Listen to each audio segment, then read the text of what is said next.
con mucha distensión, se levanta y yo puedo ayudar. Muy bien, excelente. Así que de ya tengo orando para poder yo llegar a los niños, que es lo más difícil.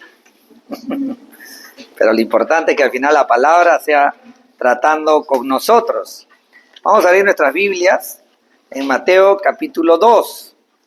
Estamos en medio de la serie El Rey morando entre los hombres. El Rey morando entre los hombres, que es todo el libro, el Evangelio según Mateo, el evangelista Mateo, quien él en el propósito de este libro es mostrar que realmente el Rey esperado, el Rey anunciado había llegado al mundo, el Rey del universo, y moró entre hombres similares a nosotros allá en el pueblo de Israel. Solo un anuncio cortito, ya sabemos que estamos con los niños, entonces los niños y los adultos mayores van a usar este servicio y ya los más jóvenes y los adultos que estamos más fuertes podemos usar los servicios donde viene Raquelita ahorita. Ok, que ya todos lo conocen. Muy bien, entonces, como digo, estamos en medio de la serie El Rey morando entre los hombres y el título del tema del día de hoy es Las migajas muestran el camino. Las migajas muestran el camino. Y vayan pensando aquellos que han leído cuentos, saben los cuentos, algunos ya mayores se acordarán o han leído los cuentos a los más pequeños, y para otros todavía va a ser algo nuevo, ¿no? Vamos a tratar, de ahí de un cuento he sacado ese título. Las migajas muestran el camino porque tiene una enseñanza que estamos ahí haciéndolo digerible a la luz de la palabra. Es posible que ustedes niños y los jóvenes, como digo, los adultos también, se acuerden de un cuento, el cuento de las migajas. ¿Quién dejó las migajas? ¿Quién fue? Hansel y Gretel, ¿verdad? El cuento de Hansel y Gretel, y para uno puede ser desconocido, ¿no? Me he empapado mucho ese cuento en estos días yo. Para hacer en resumen, el cuento trata de dos hermanitos, ¿no? Hansel el varoncito y Gretel la niña, que son abandonados por su madrastra en el bosque. Los niños ven de agenciársela para guiarse en medio del bosque, y para guiarse y no perderse dejan unas migajas de pan, pero también dejan unas piedrecitas blancas para guiarse. Bueno, la historia habla que al final se perdieron porque las migajas se lo comieron las aves, pero el propósito de las migajas era poder tener una ruta. Por eso queremos ver esa guía que el Señor tiene sobre nosotros, de los más pequeños hasta los más adultos, y realmente el propósito de las migajas es que nos muestren el camino. En este caso, era en medio de ellos en el bosque para no perderse, esas migajas de pan. Pero hay algunos que ya son un poco más mayores y decimos, oye, yo quiero tal vez una referencia un poco más actualizada a mi contexto. Les cuento que los exploradores de cuevas, llamados espeleólogos, van a las cuevas subterráneas, grandes, inmensas, ¿no? No las cuevitas que a veces hemos entrado nosotros. Y ellos, expertos, colocan señalizaciones, cintas reflectantes o algunas luces que ponen ahí para que esté como destellantes, de tal manera de que es tan grande las cuevas subterráneas que se pueden perder y después quedan atrapados y morir ahí en medio de las cuevas, ¿no? Pero eso es lo que hacen ellos y de esa manera se guían. Pero todavía hay un caso más extremo. ¿Cómo es eso? Cuando estas cuevas u otras cuevas subterráneas o debajo del mar, ya sea que sean en tierra con agua dulce o cuevas submarinas con agua salada, están por ende totalmente llenas de agua. Pero estos realmente investigadores o gente que ama estas actividades ingresa a esas cuevas. Pero como están totalmente oscuras y puede pasar cualquier cosa con sus equipos de luces o algún refractario que puedan tener, se puede perder, no se puede pegar ahí a las paredes o dejar depositado por las corrientes, lo que fuese. Ellos lo que hacen es llevan una soga, un cabo, decimos lo que estamos en el mundo del mar, una soga, una cuerda muy larga, de tal manera que conforme van entrando con su traje de buzo, con oxígeno, todo realmente el cuerpo humano está llevado al extremo ahí, a oscuras, y ellos van guiándose con su luz ahí, van midiendo el tiempo en que están, y ponen estas sogas y las llevan por dentro de esas cuevas subterráneas hasta donde saben hasta cuánto tiempo pueden alejarse. Y hasta donde llegan, deciden retornar y literalmente, sin soltar esa soga, van regresando, porque si la sueltan y pasa algún desperfecto, pueden terminar perdidos y morir cuando se les acabe el oxígeno. Esos son realmente puntos que ocurren en la vida de estos expedicionarios y que puede ser un punto en el cual nosotros estamos llevados a condiciones en las cuales tenemos que tener puntos de referencia, señales, guías, ¿ok? Muy bien, para poder saber el camino. Ahora, también estamos seguros que los papás o los hermanos mayores de ustedes chicos también le dan indicaciones a los niños más pequeños, ¿no? De cómo poder ver si algo es peligroso, inclusive en la casa, no baje las escaleras, cuídate acá. O sea, son algunas advertencias, señalizaciones que se les da a los niños más pequeños para que no sean afectados y puedan reconocer el peligro. Por ejemplo, también nuestra vida está llena de señas. Por ejemplo, cuando vamos a comprar víveres, yo me acuerdo, cuando iba con mi mamá, ella me decía, toca tal producto, ¿no? Por ejemplo, la palta, que no esté tan dura, que tenga este color, porque si no va a estar malograda, va a estar bien, va a estar mal. Los limones, que no estén de cáscara gruesa, ¿no? Que se puedan ver, etcétera, el color. O sea, a la hora que hacemos compras de víveres, de vegetales, de algún producto, sabemos reconocer para saber una buena calidad, un buen sabor, ¿ok? Muy bien. O sea, quiere decir que todo el tiempo seguimos señas. Inclusive ahora que han venido ustedes, han venido manejando y han seguido las señales de tránsito. Quiere decir que nuestra vida está llena de señales. Muy bien. Entonces creo que estamos convencidos de algo. Que nosotros necesitamos, ya sea en el contexto que nos movamos, nuestras propias migajas que nos muestren el camino. Necesitamos una guía, una señal clara. ¿Ok? Muy bien. Ahora, introduciendo en nuestro pasaje, a manera de antecedentes, Dios también dejó señales que tienen por propósito conocer sus designios, conocer su voluntad. En particular, las señales que dejó las llamamos profecías en el Antiguo Testamento. Y las señales que ahora vamos a tratar, estas profecías, tienen que ver respecto al Mesías y su llegada a la tierra, el Mesías esperado. Tanto su llegada, como hemos estado viendo como niño, pero también todo este evangelio en particular de Mateo tiene que ver con toda esa profecía que se fueron cumpliendo a lo largo de toda su vida, a lo largo de su ministerio público, inclusive en su muerte se cumplieron una serie de profecías, incluida su resurrección misma. Así que podemos estar seguros de que el Señor ha dejado una serie de profecías, de señalizaciones para confirmar que Él era el Mesías. Pero eso estuvo dirigido inicialmente al pueblo de Israel y ahora estamos todos nosotros, los que no son, tal vez, del pueblo de Israel, los gentiles, también llamados a poder identificar y poder verificar a través de estas señales que realmente el Señor Jesús era el Mesías, el Salvador que espera a toda la humanidad. Para el pueblo de Israel, ese Mesías esperado, por ejemplo, ¿se acuerdan que la semana pasada hablamos de la profecía de Miqueas 5:2? Cuando vinieron los sabios del oriente y Herodes llamó a los escribas, a los sacerdotes, para poder identificar dónde es que iba a nacer el Cristo, el Mesías. Y ellos, leyendo esta profecía de Miqueas 5:2, le dijeron que iban a nacer en Belén. Y Él los envió. Los envió para que lo ubiquen y para que Él pudiera ir a matar al niño.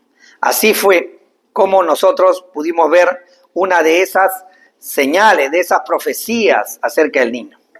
El mostrar el cumplimiento de estas profecías en la vida del Señor Jesús es uno de los propósitos, como digo, de este evangelio. ¿Y por qué? Para poder decir, a lo largo de este mensaje y en nuestra vida de manera particular y como conclusión, que Dios lo dijo y se cumple. Dios lo dijo y se cumple. Y lo pongo de esa manera porque puede darse en cualquier tiempo. Se dio antes, se da ahora y se dará en el futuro. Dios vive en un eterno presente. Dios lo dijo y se cumple. En el capítulo 1 de Mateo vimos la genealogía del Señor Jesús, que vino, él fue un descendiente del rey David, que era uno de los requisitos para el Mesías, era una de las profecías también cumplidas para el rey esperado, el rey que iba a instaurar un reino eterno, un reino de bendición para todas las naciones, tenía que descender del rey David, según las profecías que lo anunciaban, y eso se cumplió en el Señor Jesús, ya que por ambos lados, por María y por José, él fue descendiente de David, como lo vimos en su momento. También vimos en la segunda parte del capítulo 1, cómo José y María nos mostraron, nos ayudaron a entender un poco de manera práctica algo que debe estar en nuestra mente, que cuando el Señor nos muestra su voluntad en su palabra, nosotros estamos llamados a creer con fe, y si creemos al Señor tenemos que actuar, tenemos que responder de acuerdo a la voluntad del Señor en obediencia, y esa es la manera en que mostramos que realmente estamos siguiendo al Señor. Y ahora, la semana pasada, en la primera parte del capítulo de Mateo, pudimos ver cómo Dios guió a estos sabios del Oriente, que no tenían tanta información histórica, teológica, inclusive no tenían lo que para nosotros ahora el Antiguo Testamento, que es el libro de guía del pueblo de Israel. No lo tenían, pero escucharon la alerta del Señor. El Señor se les manifestó y ellos vinieron a adorarle, aún siendo bebé, ellos vinieron a adorarse, a postrarse y adoraron al Señor trayéndole esos obsequios propios de traerle a un rey y a un hombre connotado, demostrando también de que Jesucristo era plenamente Dios y plenamente hombre. Muy bien, hoy veremos cómo se cumplirán estas profecías sobre Jesús respecto a la huida y al regreso de Egipto. Que realmente Dios nos guíe. Vamos a orar. Padre Santo, Señor, permítenos, Dios, en este tiempo poder entender cómo se fueron cumpliendo esas profecías, pero todas las profecías, Señor, tienen un solo propósito, de mostrar que, Señor Jesucristo, tú eres el Mesías enviado, el Salvador del mundo, la solución al problema existencial nuestro, que es reconciliarnos con nuestro Creador, y esa eternidad que está en nuestro corazón pueda descansar en tu obra en la cruz. Nosotros no somos suficientes, tú sí, Señor, y en esa suficiencia tuya, guiada por tu Santo Espíritu, permíteme, Señor, llegar con el mensaje basado en tu palabra y exponerlo de tal manera de que todos nosotros podamos distinguir claramente tu voz en esta mañana. Te agradecemos, Señor, en Cristo Jesús. Amén. Muy bien, como el primer punto le he llamado migaja 1. Migaja 1. ¿Está bien? Ok, porque las migajas muestran el camino, entonces la migaja 1. De Egipto llamé a mi hijo. De Egipto llamé a mi hijo. Y vamos a leer Mateo 2, del 13 al 15. Mateo 2, del 13 al 15 dice: después de haber marchado ellos, ¿de quién ellos? Está hablando de esos sabios del Oriente, lo que se llaman los reyes magos, a veces, ¿no? Ellos, los magos del Oriente, ellos ya se regresaron, porque ellos decidieron, por anuncio del Señor, de no ir donde Herodes, decirle, ahí está en Belén, en esta casa, porque él quería matarlo. Entonces, por eso es que a este primer punto le he llamado migaja 1 de Egipto, llamé a mi hijo, basado en Mateo 2, del 13 al 15, que lo leo ahora de corrido, y dice: después de haber marchado ellos, un ángel del Señor se apareció a José en sueños diciendo: levántate, toma al niño y a su madre y huye a Egipto y quédate allí hasta que yo te diga, porque Herodes quiere buscar y matar al niño. Como nosotros sabemos, Herodes era el rey, Herodes el Grande, el rey de la región, y quería matar a cualquier aspirante. Inclusive mató a familiares muy cercanos de él, porque no quería que le quiten el trono. Y él estaba al venir, un descendiente de David, o sea, un verdadero personaje que podía reclamar por su origen, por su ascendencia, el trono del rey David, y él, no siendo judío, estaba tembloroso, pero a la vez tenía mucha astucia, y él quería matarlo, ¿ok?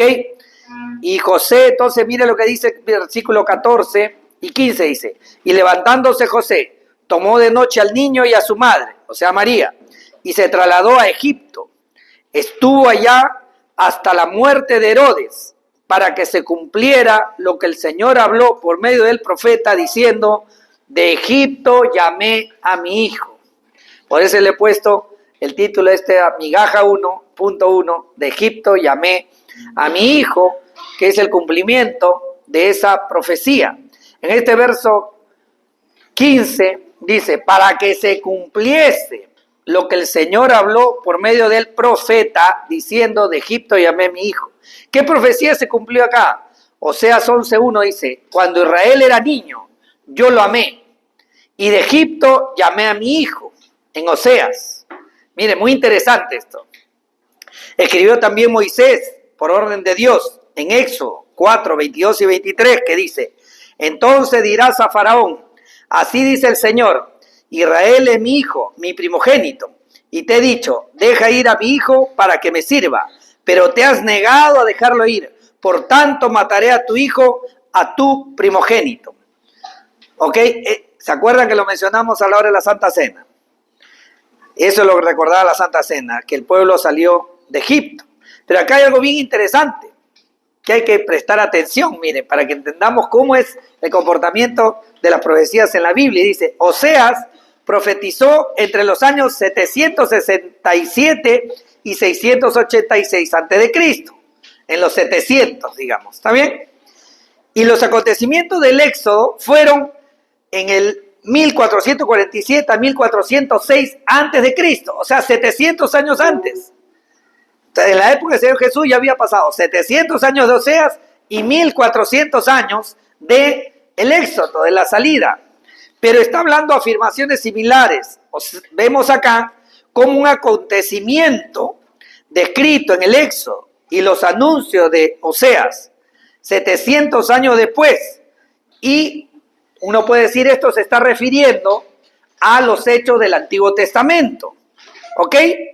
Pero vemos aquí que también se confirma esta profecía en el Nuevo Testamento. ¿Y qué es lo que quiero resaltar acá? Y esto es bien importante para aquellos que están estudiando la Biblia y todos nosotros debemos tenerlo en cuenta. Para que una profecía sea tal, tiene que en el Nuevo Testamento reflejarse y anunciarse su cumplimiento. Muchas veces las profecías son supuestos que la gente hace. Nosotros tenemos que la misma palabra en el Nuevo Testamento arrojar luces de cuál es la profecía que se está cumpliendo. De tal manera de que podemos pisar terreno sólido. Porque si uno va y lee el Éxodo, es una historia, una descripción del mandato del Señor que le da a Moisés, que le advierta a Faraón que por no haber dejado tenía juicio sobre él. Y en Oseas, haciendo mención a ese hecho, también muestra, y en ambos casos, el Señor llama que Israel es su hijo. Y así es como lo entienden muchos de los israelitas, de los judíos el día de hoy. Por eso que ellos tienen esa perspectiva de ser un pueblo especial, de tener un acceso directo, de tener una posición históricamente real. Pero para eso vino el Señor Jesús, a hacer un nuevo pacto y a traer el verdadero propósito por el cual Dios escogió este pueblo. Que dije, tú no eras mi pueblo, como le dijo el Señor. Te hice un pueblo. De lo que no eras nada, te hice un pueblo para que seas luz a las naciones. Pero los judíos hasta el día de hoy, no todos, pero muchos sí, más bien ven hacia adentro nada más y marcan distancia. Pero también podemos ver con los acontecimientos actuales, el problema de la guerra que hay actualmente en el Medio Oriente, podemos ver cómo las palabras del Señor que dice que su pueblo iba a permanecer, ese pueblo que escogió hasta el día de hoy, y así es. No hay otro pueblo sobre la tierra que se mantenga hasta el día de hoy como tal. Muy bien. Vemos cómo Israel, en este caso, viene a ser un tipo de Cristo. Es decir, la historia de la redención de Israel anuncia al verdadero Hijo de Dios. Acordémonos esto en otras palabras. ¿Por qué se convierte esto en una profecía que se cumple en el Señor Jesús con este llamamiento de Egipto? Quiere decir que toda la historia de Israel estaba mostrando lo que el Señor iba a hacer en Cristo. Por eso la Biblia misma afirma de que toda la revelación bíblica apunta a Cristo, apunta al Señor. Por eso es que el Señor es quien nos da entendimiento total, porque El propósito de toda la palabra de Dios es mostrar nuestra realidad y reconciliar al hombre con su Creador. Y esta es la historia de la redención del Señor para el hombre caído. ¿Ok? Entonces podemos decir acá que Dios lo dijo y se cumple. Dios lo dijo y se cumple. Migaja 2. Migaja 2.2 de esta meditación. Llanto y gran lamentación. Llanto y gran lamentación. Vamos a ver en Mateo 2, 16 al 18, lo vamos a leer. Punto 2, migaja 2, como digo, que va a ser una muestra. La profecía es una seña por el cual podemos conocer la voluntad del Señor. Adelante, adelante. Migaja 2, como digo. Mateo 2, de 16 al 18, dice: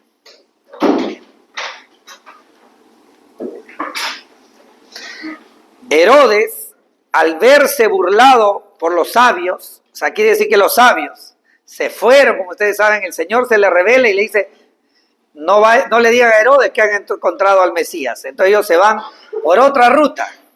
¿No digo que eran sabios? Muy bien.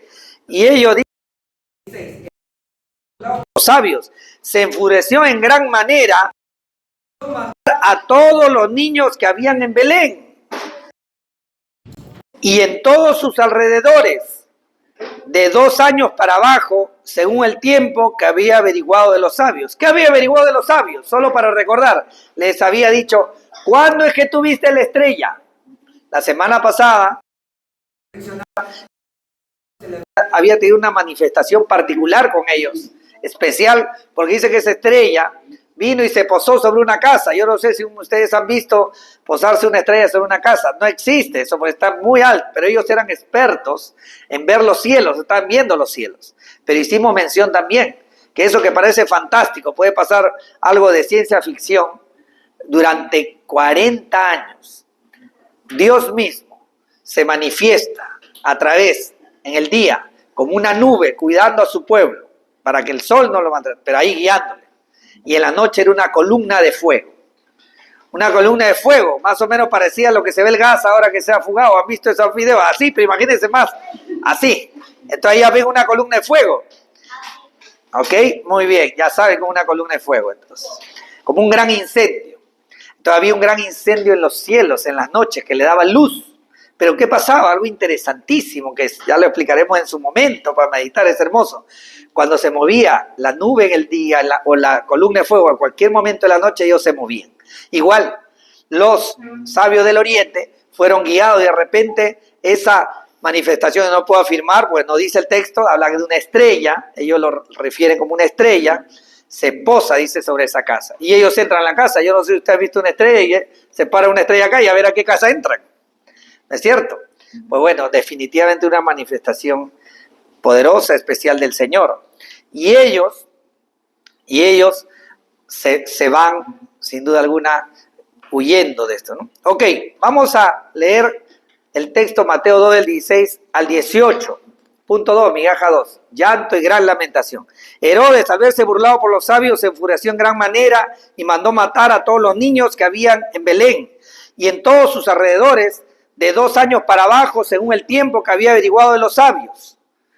Entonces se cumplió lo que fue dicho por medio del profeta Jeremías cuando dijo: se oyó una voz en Ramá, llanto y gran lamentación, Raquel que llora a sus hijos y que no quiso ser consolada porque ya no existen. Llanto y gran lamentación. Dice Jeremías 31:15. Jeremías 31:15. La profecía dice: así dice el Señor, se oye una voz en Ramá, lamento y llanto amargo. Raquel llora a sus hijos, rehúsa ser consolada por sus hijos que ya no existen. Muchas veces cuando el profeta Jeremías, guiado por el Espíritu Santo, usó esta imagen de Raquel, la esposa del patriarca Jacob, que lloraba por sus hijos, José y Benjamín, para describir el dolor de Israel en el momento del exilio hacia Babilonia. El profeta Jeremías vivió en tiempo de ese exilio a Babilonia. Tremendo castigo del Señor. que ahí otra vez el pueblo tuvo que ser llevado en cautiverio. Antes fue formado en cautiverio, ahora estuvo en Egipto, pero ahora fue llevado en cautiverio como castigo del Señor a Babilonia, presos. Y ese fue un gran llanto. ¿Cómo es posible que el templo del Señor había sido destruido y el pueblo escogido del Señor por darle la espalda terminó siendo cautivo? Y eso es lo que describe Jeremías. Pero vemos acá como Mateo, en una descripción de un hecho del pasado, otra vez del Antiguo Testamento, encerraba una profecía que se muestra claramente en el Nuevo Testamento. En este caso, por el llanto de los niños que fueron asesinados en toda esa zona, nos dice todos los niños que habían en Belén y en sus alrededores de 2 años para abajo, que era el cálculo que había sacado Herodes el Grande en base a lo que los sabios del Oriente le habían dicho. Quiere decir que aquello que fue anunciado como un hecho local y momentáneo en el Antiguo Testamento, vemos como en el Nuevo Testamento refleja que fue una profecía. Y aquí hay algo, hermanos y amigos, que es importante que veamos. Se dan cuenta cómo hay partes que están totalmente claras y reveladas, como la vida del Señor Jesucristo en el Nuevo Testamento. Pero todas estas profecías tienen siempre como un velo que es descubierta a la luz del Nuevo Testamento. Pero ustedes no sé si saben, pero el pueblo de Israel, ese pueblo que en su momento estuvo cautivo, fue liberado, no aprendió, volvió a ser llevado al exilio. Y toda la historia del Antiguo Testamento, de cómo era un pueblo rebelde, hasta el día de hoy ellos no reconocen como pueblo. Hay algunos que son judíos mesiánicos, pero la gran mayoría no reconoce al Señor Jesucristo y el Nuevo Testamento no existe en su lectura para ellos.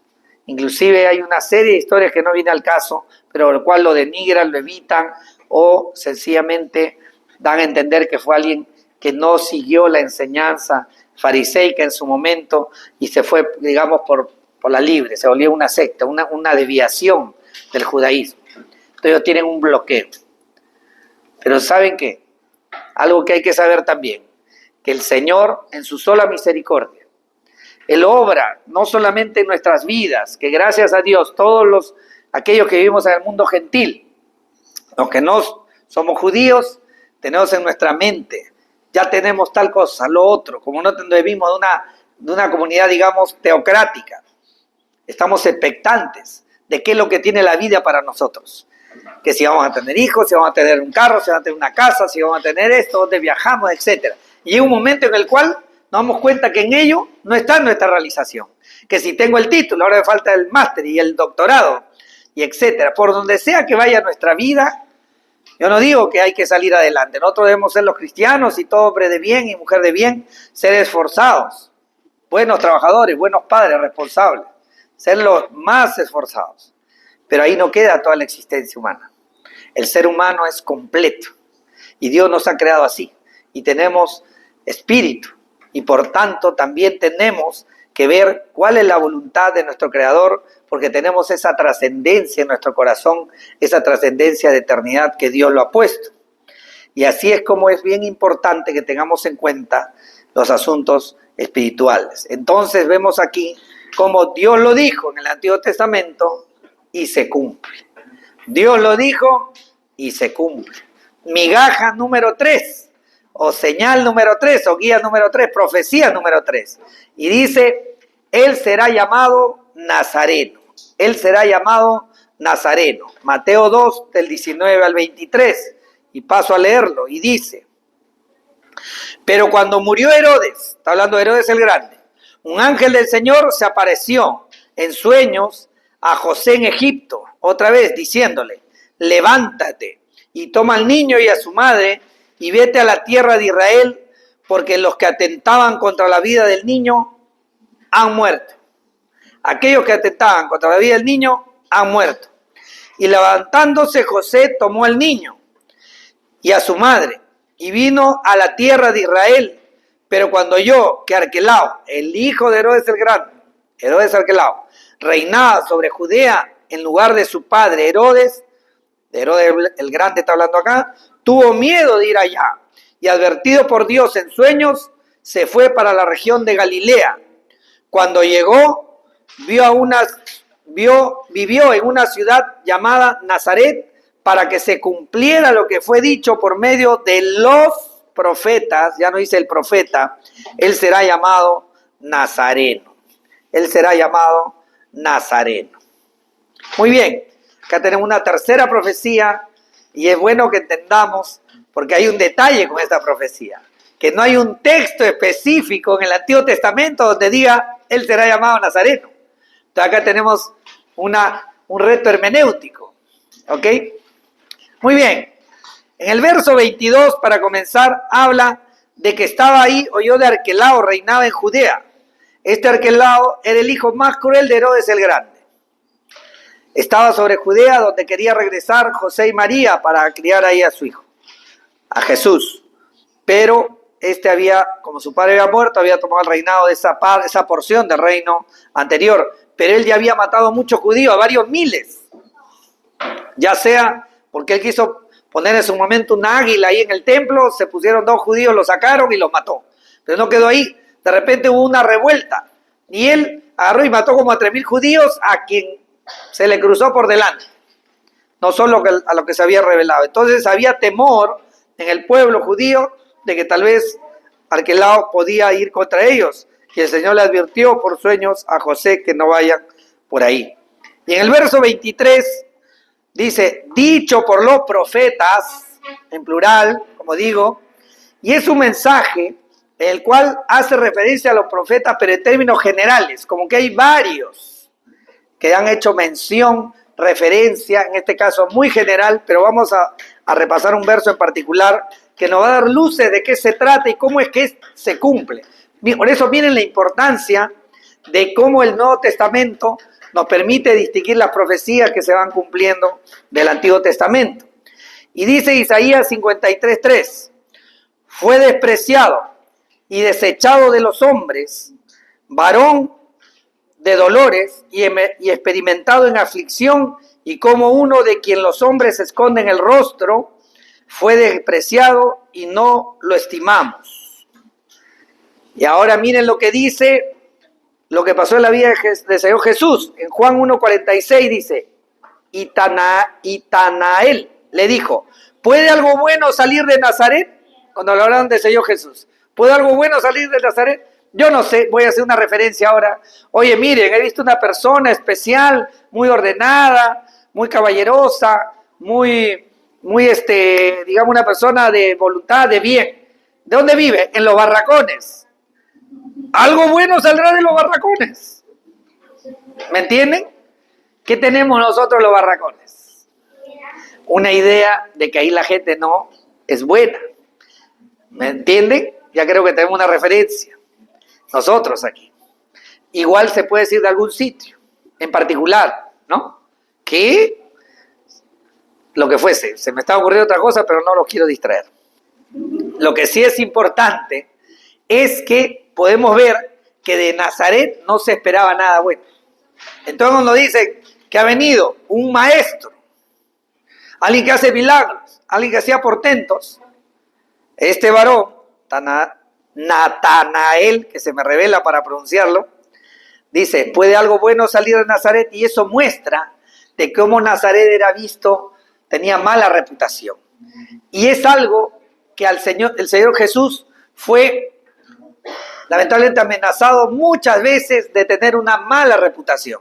De donde venía de Nazaret, también en su momento, cuando se le decía el carpintero, cuando de repente en su momento también de él se hablaba de que andaba con gente de mal vivir, decía, anda con prostitutas, anda con comelones, anda con borrachos. Era acusado de muchas cosas. El Señor Jesús sufrió, como bien dice Isaías, dice ese desprecio y esa falta de estima que Isaías hablaba que el Mesías iba a padecer. Entonces vemos una vez más que acá, si bien es cierto en base a una referencia específica, sino a los profetas en plural, Dios lo dijo y se cumple.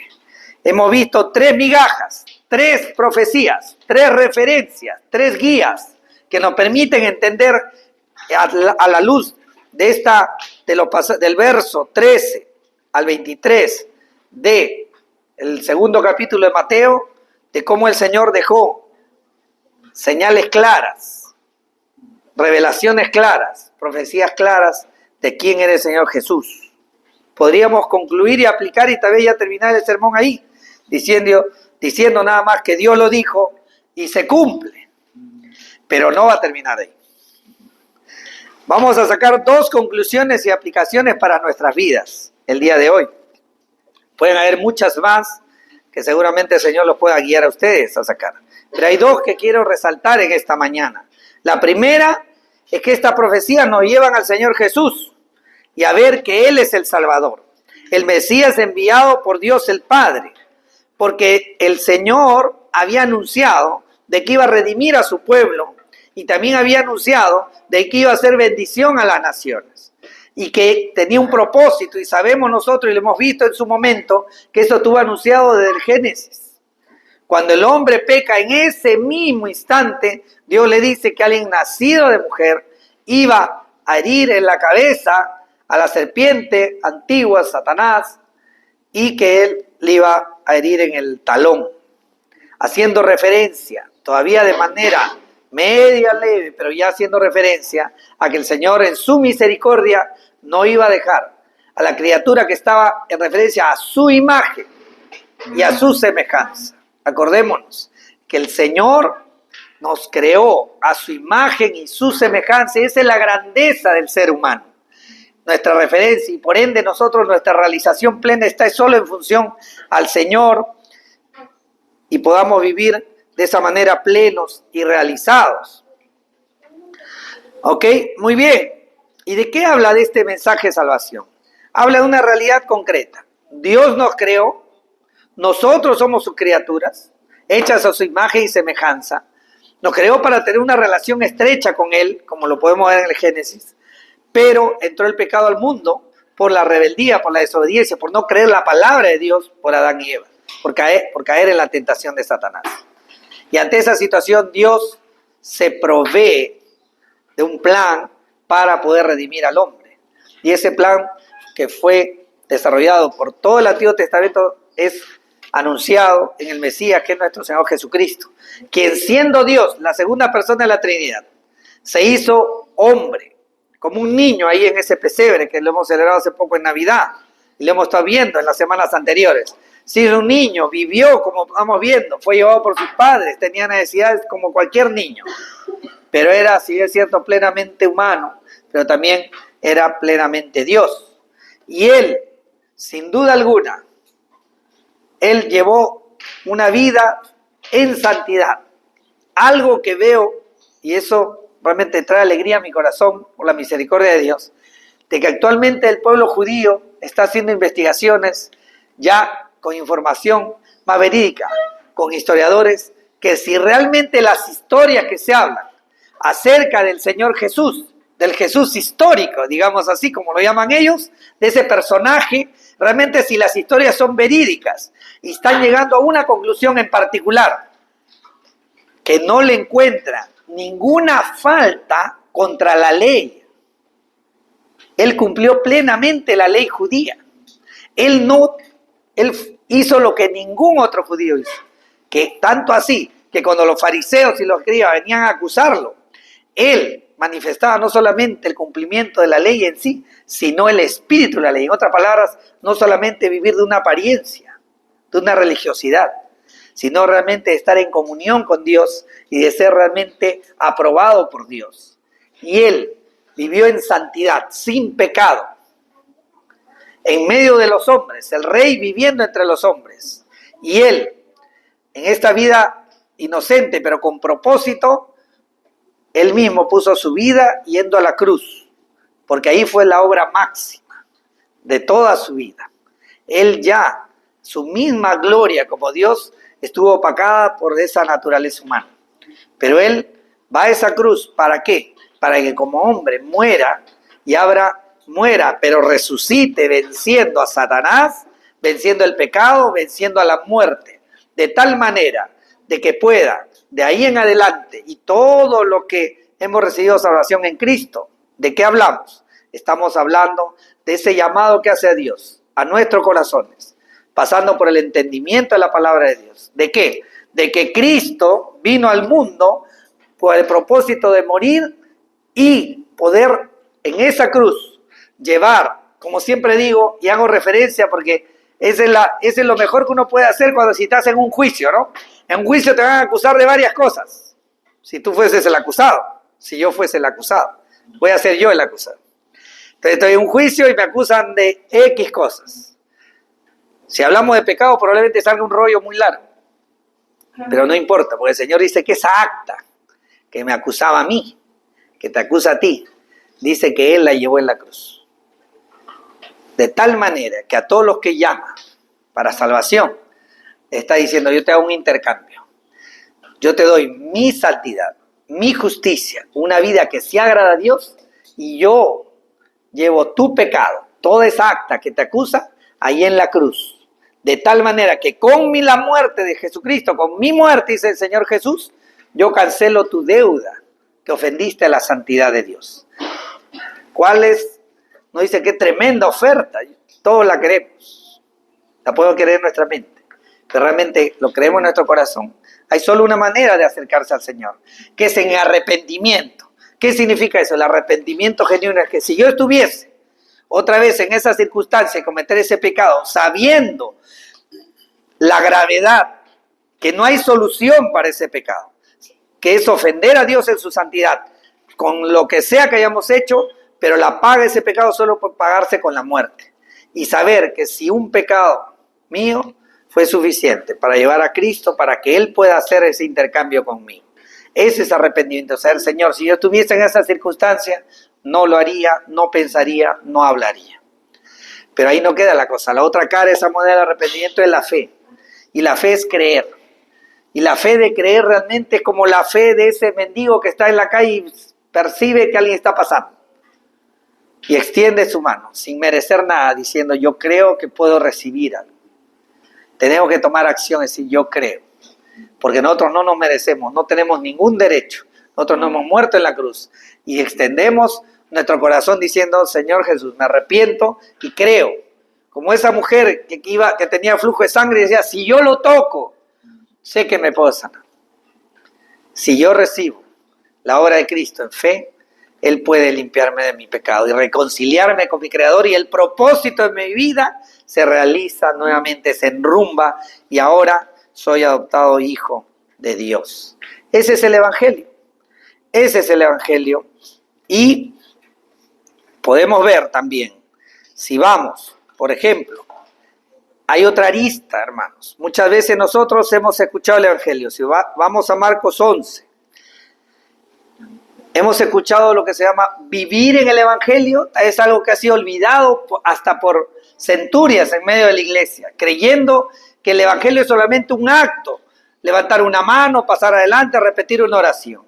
En realidad el Evangelio entendemos que es ese arrepentimiento genuino, ese acto de fe, pero ese es el inicio de una vida y debemos vivir en el Evangelio. Y si vamos a Marcos 11, del 24 al 26, podemos ver otra arista del Evangelio. Dice, cuando el Señor Jesús le está hablando a ellos acerca de la fe, y le dice, el 24 del capítulo 11 de Marcos, dice, por eso les digo que todas las cosas que oren y pidan, crean que ya las han recibido y les será concedidas.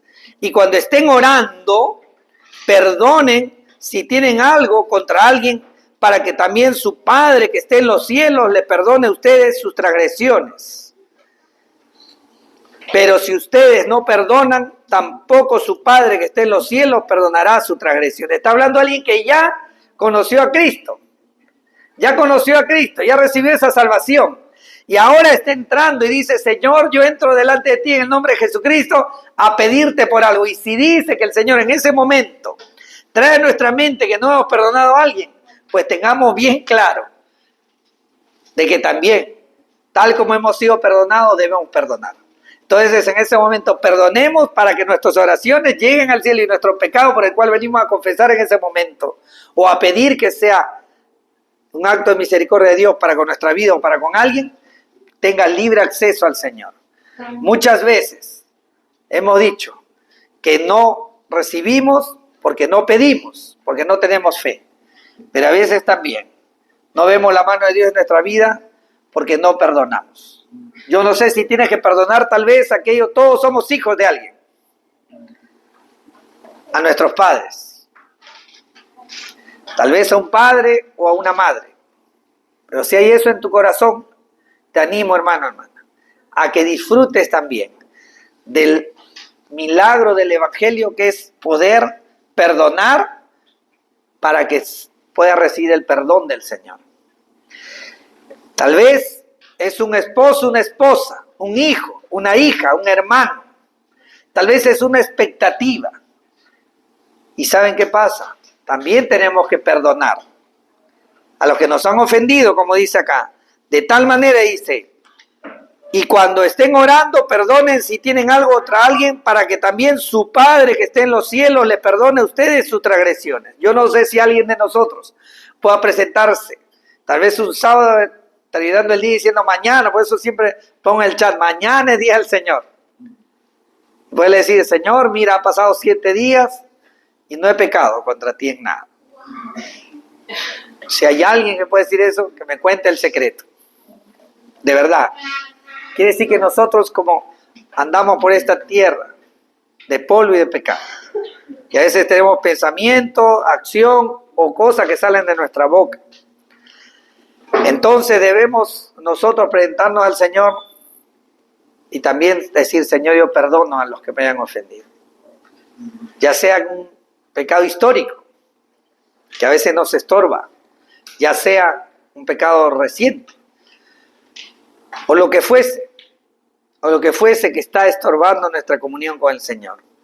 Porque dice acá bien claro, pero si ustedes no perdonan, tampoco su Padre. Está hablando de los que ya somos sus hijos. Y el Señor no miente. Y dice, su Padre que está en los cielos perdonará sus transgresiones.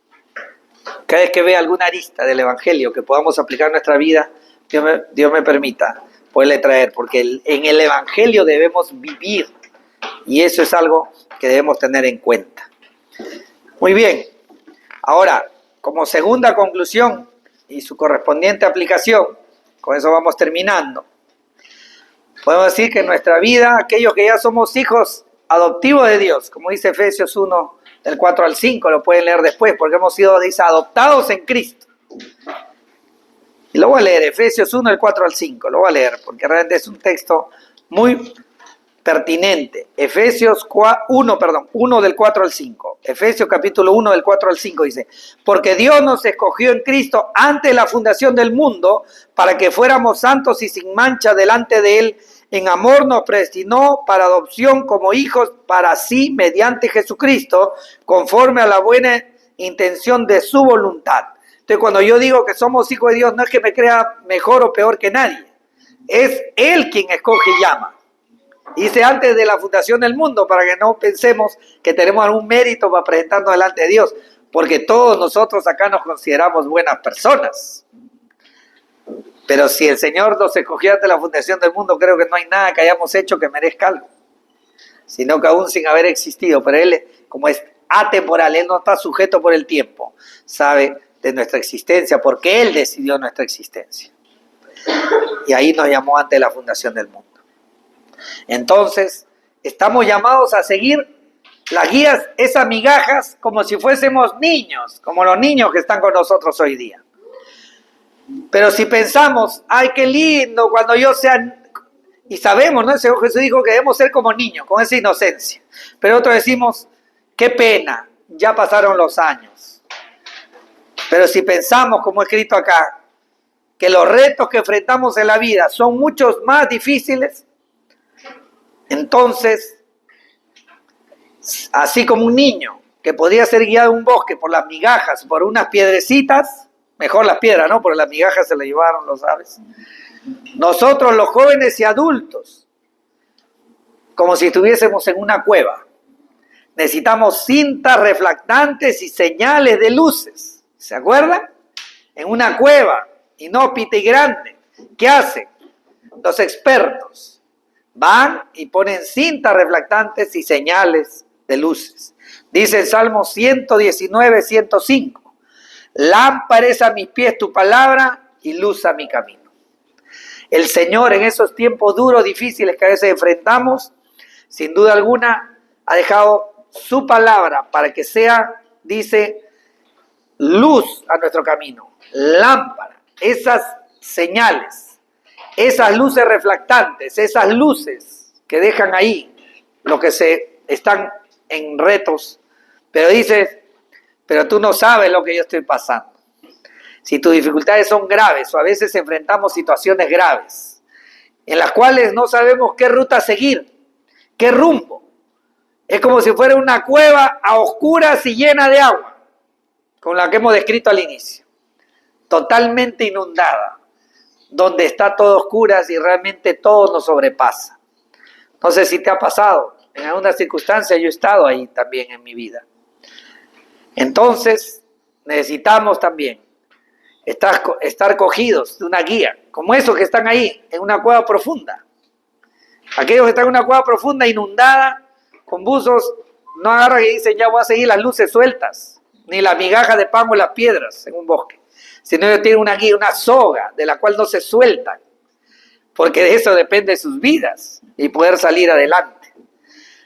Y dice, y vamos a Deuteronomio 17, respecto al rey, y este es un pasaje que lo repito muchas veces porque es valiosa para nuestras vidas. Deuteronomio 17, del 18 al 20, hace referencia al rey que iba a venir a gobernar el pueblo de Israel. Y como rey tenía una tamaña responsabilidad que lo sobrepasa. Un reto y una dificultad. Y no solo porque era un pueblo al cual gobernar, sino que era el pueblo de Dios. Iba a dar cuentas a Dios. Y te cuento, hermano, hermana, que un día nosotros vamos a estar delante de Dios, también a demostrar qué clase de administradores hemos sido de la vida redimida que Él nos ha dado. Y eso, no sé si ves el peso de la responsabilidad que tenemos. Y dice Deuteronomio 17, del 18 al 20, hablando al rey, le dice, y cuando él, el rey, se siente sobre el trono de su reino, escribirá para sí una copia de esta ley en un libro en presencia de los sacerdotes levitas. La tendrá consigo y la leerá todos los días de su vida. La tendrá consigo y la leerá todos los días de su vida para que aprenda a temer al Señor su Dios, observando cuidadosamente todas las palabras de esta ley y estos estatutos. Esa ley y esos estatutos que el Señor Jesucristo los cumplió a cabalidad, al 100%. Y esa es la que tenía que también observar y tener en cuenta el rey de Israel. Dice, ¿para qué el 20? Para que no se eleve su corazón sobre sus hermanos. Yo soy el rey. Yo tengo tantos años de creyente. Yo he estudiado en el seminario. Yo tengo mi biblioteca llena de libros. Yo tengo mucha experiencia en la vida cristiana. Para que no se eleve su corazón sobre sus hermanos y no se desvíe del mandamiento de lo que está escrito, ni a la derecha ni a la izquierda, a fin de que prolongue sus días en su reino, él y sus hijos en medio de Israel. Quiere sostenerte por largos días en medio de la bravura, de la oscuridad de este mundo, de las dificultades que puedes estar pasando, de los retos que te enfrentas. Yo no sé cuáles son los retos que te enfrentas, pero estoy seguro de que todos nos enfrentamos de vez en cuando a diferentes dificultades. Y allí no sabemos para dónde ir. Y el Señor que dice, pues haz como esos buzos que están ahí en esas cuevas subterráneas inundadas. Agárrate, como le dijo. Si le dijo al rey, nosotros somos hijos del rey. Y dice que un día reinaremos con él. O sea, nosotros somos de esa estirpe, hermanos, adoptados, pero del Señor Jesucristo. Así que no tenemos posición más alta que pueda tener un ser humano, y no en nuestros méritos, como hemos dicho, sino porque Él nos escogió a nosotros desde antes de la fundación del mundo. Así que no te mires a ti, mira a Él, y Él es nuestra suficiencia. Entonces, cuando vienen esas dificultades, debemos ir ante Dios diariamente en oración. Pero ¿qué pasa en la práctica? Cuando vienen las dificultades, ¿qué hacemos muchas veces los creyentes? Ya no oramos y menos leemos la Biblia. O cuando nos va bien o más o menos tampoco. Creo que nos falta ajustar un poquito ahí y es el mensaje práctico que creo que podemos sacar de estas escrituras. Porque si el Señor lo dijo y se cumple, si Dios lo dijo, se va a cumplir. Así que Dios permita que realmente la palabra de Dios esté tratando con nosotros, ya sea desde pequeños, como esas migajas o esas piedrecitas que nos guíen en la vida, ya sea en el día a día con sus avatares, así como esos que andan en cuevas, en este mundo adverso, estar ahí, como esa luz que es la palabra en nuestro camino, que nos va a guiar. Y te digo, por si muchas veces nosotros nos gana la confianza, en realidad nosotros debemos tener una sola manera de vivir. Muchas veces en la seguridad, y siempre escucho que dicen seguridad de vida, le dicen, ¿no? Línea de vida. Es cuando están haciendo una maniobra arriesgada y tienen una soga sujeta a la cintura, que si pasa algo, ¡pum!, quedan ahí. Pues esa tiene que ser la palabra de Dios para nosotros. Debe estar sujeta de tal manera a ella, de que nuestra vida esté segura y centrada en la voluntad de Dios, ni a derecha ni izquierda, su derecha usted y mi izquierda también. Vamos a orar. Padre Dios Santo, Señor, gracias por esta mañana.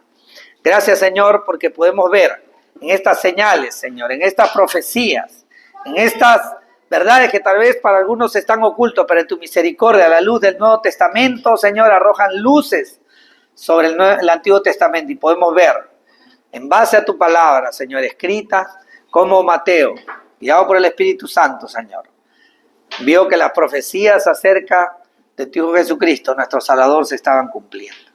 La profecía en la cual anunciaba que es el Salvador del mundo, que vino a esta tierra y ha dejado, como Él mismo dijo, que Él es el camino, la verdad y la vida. Nadie llega al Padre si no es por Él. Trata con todos nosotros, Señor, para que sea donde nos alcance el Evangelio, ya sea para salvación o ya sea para perdón, Señor. Que ese perdón no ante ti, sino ese para perdonar a nuestro prójimo. Señor, no permitas que carguemos nuestros corazones, Señor, con una falta de perdón que estorbe nuestras oraciones a ti. Queremos, Señor, estar delante de ti sin nada que nos estorbe. Ayúdanos, Señor, a ver tu palabra como esa lumbrera, como dice el Salmo 119. Esa guía, Señor, esa luz. Y ayúdanos también a estar sujetos, Señor, mucho más en los tiempos difíciles, Señor. Gracias, Dios, porque nuestra vida es un reto en medio de este mundo, Señor. Cada uno con nuestras dificultades, nuestros problemas, nuestras luchas. Pero, Señor, te tenemos a ti, tenemos la voluntad tuya expresada en tu palabra, Señor. Y si tú, Señor, lo dices, se va a cumplir. Te agradecemos, Señor, en Cristo Jesús. Amén. Amén. Muy bien.